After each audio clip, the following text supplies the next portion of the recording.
before I forget, I have a copy of the Constitution, free copy for anyone that values it.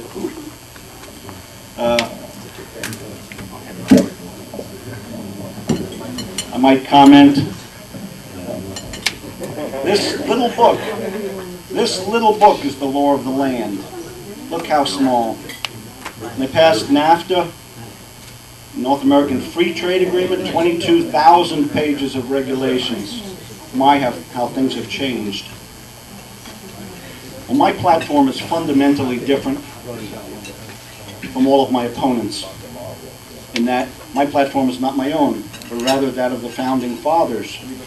It's the same platform both Republicans and Democrats swear a solemn oath before God to, and then ignore.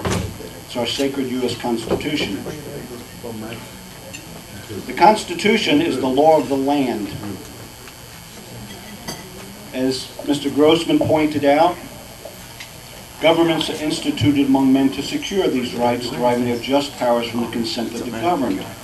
It doesn't say governments are instituted to provide health care, or welfare, or housing, or foreign aid, or $750 billion to bail out Wall Street banksters. Governments are instituted to secure our rights and nothing more. Well,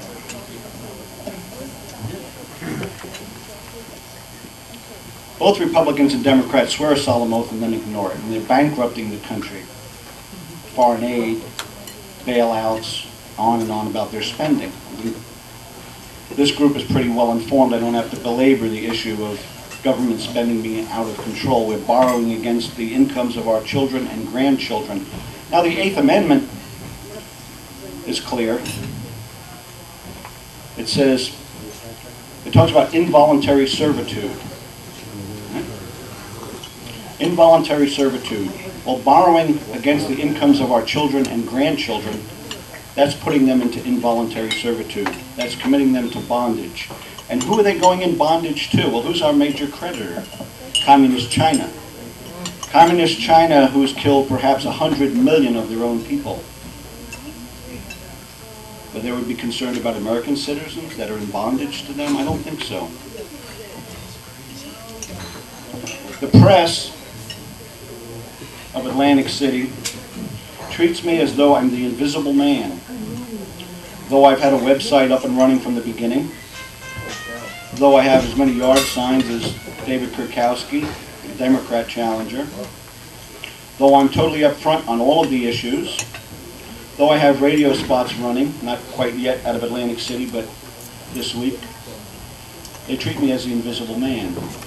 It's a given that, oh well, third-party candidate can't win, so we're not going to waste the space on him. Well, what if, just perhaps, what if both the platforms of the Republican and Democrat parties are the root cause of America's problems, are the root cause of the train wreck that's just up the road after this election?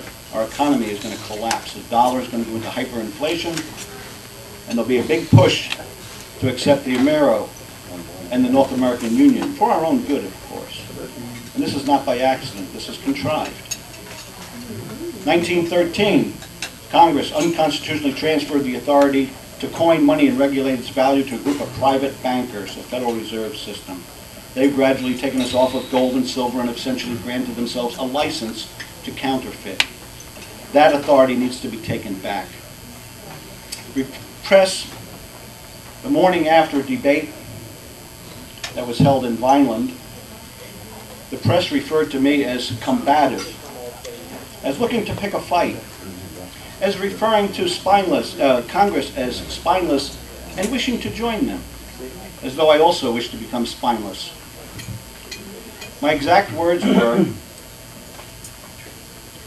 both Republicans and Democrats, when newly elected, go to Washington with the, quote, good intentions of getting along with their fellow congressmen, the party bosses, the major media, and soon they find themselves getting along so well, they no longer represent the people who sent them there, or honor their oath to our sacred Constitution.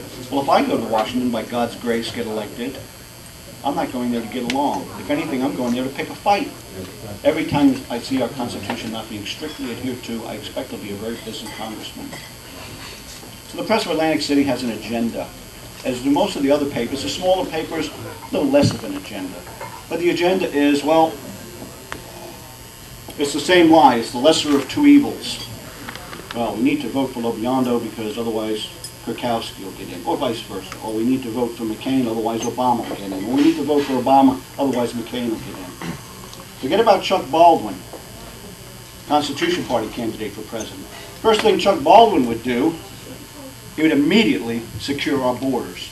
The very first act he would do is pardon Campion and Ramos, the border guards, who are doing 10 years in prison for doing their job. He would appoint Ron Paul, Secretary of the Treasury, and immediately begin dismantling the Federal Reserve System. Return us to gold and silver. Most Americans haven't heard of Chuck Baldwin for the same reason. He's the invisible man. Well, the invisible man, the invisible party, the Constitution Party, is the party of the invisible document that they swear to. They swear to and ignore.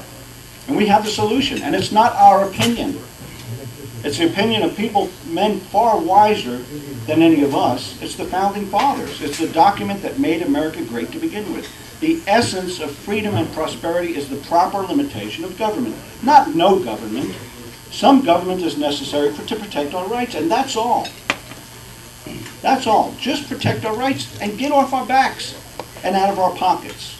For the first time in human history, people were free to work hard and keep what they produced for themselves, their families, and their communities. For the first time in thousands of years. And look what happened. We prospered like no other nation on earth. We became a light on a hill, radiating strength, peace, prosperity, health, hope, countless miraculous technological advances to the far reaches of an oppressed world. That's the Constitution Party platform. That's the rightful heritage of every American child. And that's what's being squandered away by both the Republicans and the Democrats, with the exception of Ron Paul, by both the Republicans and the Democrats who swear an oath to the Constitution and then serve their own interests.